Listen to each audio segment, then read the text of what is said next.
Jumpa lagi bersama saya Ellen. Pada kesempatan kali ini kita akan bicara mengenai prioritas hidup. Tentu perlu sekali kita mengenal dan menempatkan prioritas hidup yang tepat agar kita dapat mencapai apa yang menjadi tujuan dalam hidup kita. Prioritas kita yang pertama tentu adalah relasi kita dengan Tuhan sebagai yang utama, yang tertinggi. Ketika kita menempatkan apa yang menjadi kehendak Tuhan dalam hidup kita sebagai yang utama, maka yang lain-lainnya akan mengikuti. Artinya, apa yang menjadi kehendak Tuhan itu akan memberikan suatu pedoman bagi kita untuk hidup dengan baik dan benar, adil. Ketika kita menempatkan keluarga kita, pekerjaan kita, pelayanan kita di bawah kehendak Tuhan, maka pasti semuanya itu akan berjalan di dalam koridor dan kehendak Tuhan. Yang pasti buahnya adalah ada damai dan kebahagiaan buat kita. Namun yang jelas memang tidak mudah untuk kita mengetahui secara tepat bagaimana sih kehendak Tuhan itu dalam keluarga misalnya. Prioritas kita yang kedua bagi mereka yang memilih untuk berkeluarga atau menikah tentu adalah keluarga. Keluarga ini adalah ladang utama kita untuk melayani, ya. Bagaimana untuk mengetahui kehendak Tuhan dalam keluarga itu perlu komunikasi antara suami istri, anak orang tua. Bukannya dominasi, ya. Kadang-kadang tidak mudahnya apa? Karena masing-masing anggota keluarga menganggap apa yang menjadi pendapat dan keinginannya itulah yang paling benar dan patut diperjuangkan. Disitulah cinta kita diuji di dalam keluarga. Dan itulah yang mematangkan kita.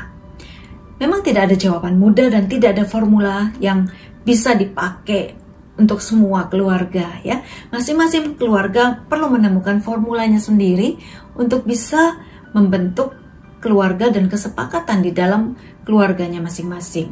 Disitulah seninya bagaimana kita menundukkan diri, mengosongkan diri dari keinginan sendiri supaya apa yang menjadi kehendak Tuhan, yaitu mungkin melihat kepentingan yang lebih besar dan nilai yang lebih tinggi.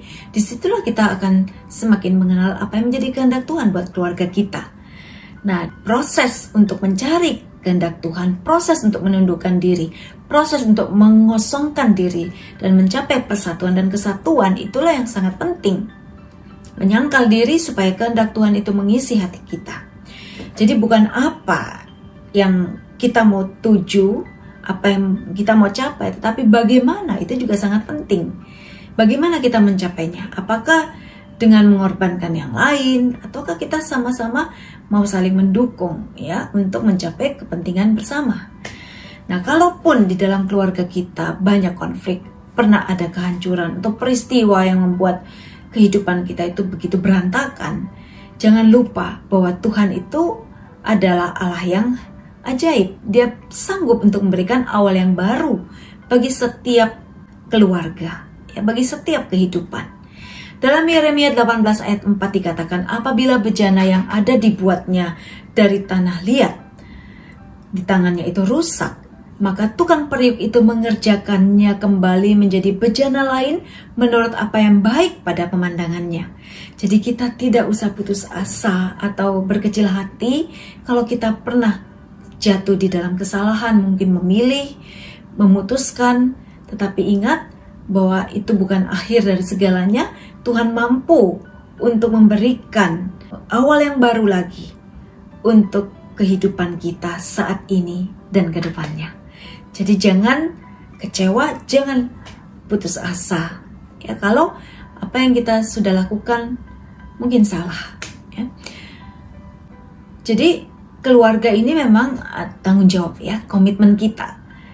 Bagaimana kita melayani orang lain tergantung bagi kita melayani anak dan pasangan kita.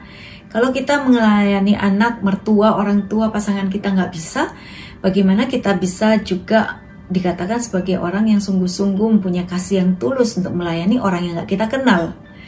Karena memang melayani orang-orang yang ada bersama kita 24 jam sehari itu tidak mudah, ya. Membutuhkan pengorbanan yang luar biasa, ya, kesetiaan. Tetapi melayani orang yang kita baru ketemu itu mungkin mudah, ya. Kalau dia menyenangkan ya gampang sekali. Kalau nggak menyenangkan ya mungkin kita nggak ada tanggung jawab dan komitmen, ya udah kita tinggal aja. Kita nggak diuji di situ dalam kesetiaan, tapi melayani keluarga itu sungguh-sungguh menumbuhkan karakter kita untuk lebih sabar, lebih tabah, lebih kuat. Yang ketiga, pekerjaan. Pekerjaan ini adalah prioritas yang ketiga. Artinya apa? Ketika kita memilih pekerjaan, sebenarnya kita juga sedang melakukan apa yang menjadi kehendak Tuhan. Karena dikatakan dalam 2 Tesalonika 3, karena kami tidak lalai bekerja, kami tidak makan roti dengan percuma, tetapi berjerih payah siang malam. Paulus juga mengatakan kalau kamu tidak bekerja, janganlah kamu makan. Nah, oleh sebab itu pekerjaan ini juga adalah sarana kita. Pekerjaan ini adalah juga pelayanan kita. Selama pekerjaan yang kita pilih ini ada di dalam koridor kekudusan, koridor kehendak Tuhan juga. Dan untuk melayani kebutuhan keluarga serta untuk melayani Tuhan. Ingat, pekerjaan itu prioritasnya di bawah keluarga. Kadang-kadang kita sering berdalih, oh aku bekerja untuk keluarga kok 7 hari seminggu, mungkin 12 jam sehari. Pulang itu anaknya udah tidur, istrinya juga udah gak bisa ketemu dengan dia. Karena dia meeting terus di luar kota misalnya. Nah, hal seperti ini mungkin sudah kebalik ya. Tidak lagi pekerjaan untuk membahagiakan keluarga, tetapi keluargalah yang harus berkorban untuk pekerjaan. Memang dalam situasi tertentu, ya bisa. Tetapi kalau terus-menerus demikian, mungkin kita perlu membereskan lagi prioritas kita. Karena pekerjaan itu adalah untuk kepentingan keluarga dan bukan sebaliknya. Prioritas kita yang keempat adalah pelayanan. Pelayanan dalam arti khusus ya. Kalau tadi kita bicara mengenai keluarga sebagai ladang pelayanan kita yang utama, demikian juga pekerjaan bisa menjadi pelayanan kita. Selama kita melakukannya dengan sepenuh hati, dengan bersyukur kepada Tuhan, itu juga suatu pelayanan dalam arti luas. Tapi ada juga prioritas kita yang keempat, yaitu pelayanan dalam arti yang khusus, yaitu ketika kita dipanggil untuk melayani Tuhan, atas nama Tuhan, untuk Tuhan. Ya, kadang-kadang kita juga dipanggil kan untuk melayani di gereja, menjadi ketua, menjadi suatu panitia tertentu. Nah, itu adalah suatu pelayanan khusus dan itu adalah anugerah. Karena tidak semua orang juga punya kesempatan untuk itu. Bayangkan kita yang sehat, kita sudah punya cukup uang, kita punya waktu yang masih lebih setelah kita mengurus urusan keluarga, berarti kita juga punya kesempatan untuk melayani orang lain di dalam pelayanan secara khusus ini. Ingat, ketika kita sehat, kita sudah menghemat begitu banyak uang dan waktu, ya.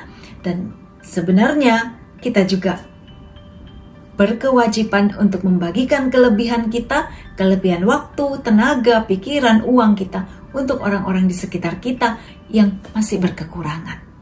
Itulah panggilan kita. Hiduplah sesuai dengan prioritas yang tepat supaya hidup kita berbuah dan efektif.